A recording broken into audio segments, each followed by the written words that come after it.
I arrived as a parent, as a working person, so this is what my son knew about me right away.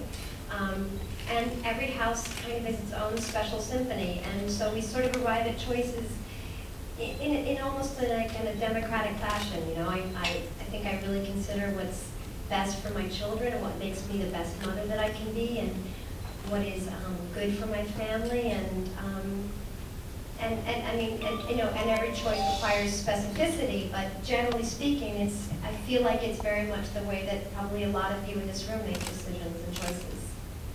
Well, I thought one of the great choices about the film is, Allison, how you had different characters with different choices that they've had to make, including Kate, but also her best friend, who's a single mom, who is doing it differently, and who has different ways of doing things, so, which was you and your best friend, correct?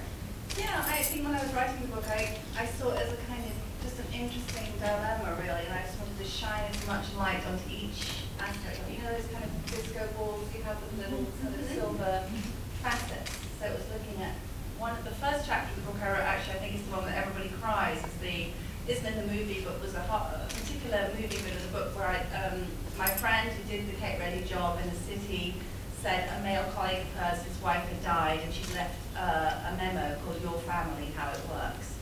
And I thought that was very powerful, because I think all the time when you're working outside the home as a mother, you are carrying this extraordinary document in your head, and it's very hard. I know we've got some gentlemen here, but it's quite hard to download into the male brain. And if you try to download more than 3 items, steam starts to come out of their ears. You want me to get the dry cleaning and pick up some bagels and put his shoes on. It's kind of like, how's that going to happen?